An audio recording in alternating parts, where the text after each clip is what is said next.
Lunch সেরে আমরা আবার শুরু করে দিয়েছি শ্রীনগরের উদ্দেশ্যে যাত্রা। মানে জম্মু থেকে যারা শ্রীনগর বাই কারে যাও তারা তো অবশ্যই জানো যে এটা প্রচুর সময় লাগে, কারণ আমরা যে খুব একটা দাঁড়িয়েছি সেটাও না। তবে হ্যাঁ, আমরা সকালবেলা বেরিয়ে একবার ব্রেকফাস্টের জন্য দাঁড়িয়েছিলাম। ব্রেকফাস্ট যা খাবার আমরা খেয়ে নিয়েছিলাম, কিছু শুকনো খাবারও সাথে নিয়ে নিয়েছিলাম যেতে যেতে খাবো বলে।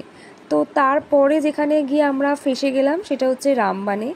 রামবানে এই একটা রুট যেটা তোমরা আসার সময় বা যাওয়ার সময় দুবারই মানুষে ওখানে আটকে যায়, কারণ ওখানে ট্রাকের একটা ভীষণ লম্বা লাইন আর রাস্তার অবস্থাও ভীষণই খারাপ। তো সেই কারণে আমরা ওখানে প্রায় 2 থেকে আড়াই ঘন্টা ফেসে যাই। তো ওখানে আমরা প্রায় বাইরে ওয়েট করছিলাম, গাড়িতে বসেছিলাম, মানে এরকমভাবে প্রায় অতখানি সময় কাটে, গাড়ি তো এগোচ্ছিলই না, এক জায়গাতে পুরো ফেসে গেছিলো। তো তারপরেই বেশ কিছুটা যাওয়ার পর আমরা এক জায়গায় যাই লাঞ্চ করার জন্য। লাঞ্চ সেরে আমরা ভেবেছিলাম আমরা আর নেব না, স্টপ নেব না, আমরা একেবারে ডিরেক্ট পৌঁছে যাব। তো যাই হোক, এখন আমরা বানিহাল টানেলের মধ্যে দিয়ে প্রবেশ করছি। তো যেটা বলছিলাম, প্রায় জম্মু থেকে শ্রীনগর সকালে যেমন আমাদের ট্রেন আমাদেরকে নামিয়ে দিয়েছিল 8:19-এ, তো তার প্রায় কিছুক্ষণ পর থেকেই আমরা শ্রীনগরের উদ্দেশ্যে যাত্রা শুরু করে দিই, আমাদের গাড়ি চলে আসে। আর তারপর সেখানে আমরা আর বেশি না দাঁড়িয়ে আমরা ওখান থেকে যাত্রা শুরু করে দিই।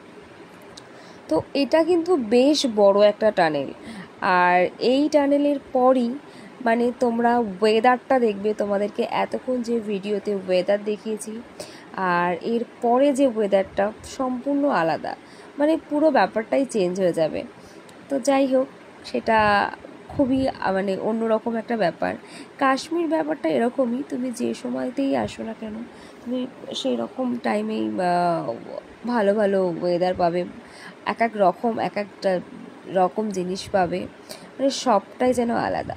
তো যাই হোক, এর যে এই ভিতর দিয়ে ভীষণ জোরে আমাদের গাড়িটা যাচ্ছিল, আর দেখতেই পাচ্ছ রাস্তাটা প্রায় ফাঁকাই আছে, বিশেষ ভিড় ভাবটাও নেই। তো আমাদের তো ফিরতে ফিরতে তোমাদেরকে বললামই প্রায় সন্ধে হয়ে যাবে, অনেকটাই লেট হয়ে যাবে। আর এখানে যদিও সন্ধেটাও অনেকটাই দেরি করে হয়, তাই হয়তো বোঝা যায় না, মনে হয় যে না এখনও হয়তো আমরা দিনের মধ্যেই রয়েছি, কম সময়ের মধ্যে রয়েছি, কিন্তু না, প্রায় অনেকটাই সময় পার করে আমরা হোটেলে যাব।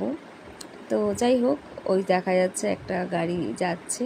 তো এরকমই খুব কম যে মানে খুব বেশি সেই সময় আমরা গেছিলাম অত ভিড় ছিল না, প্রায় ফাঁকা ফাঁকাই আমরা ঘুরে নিয়েছি।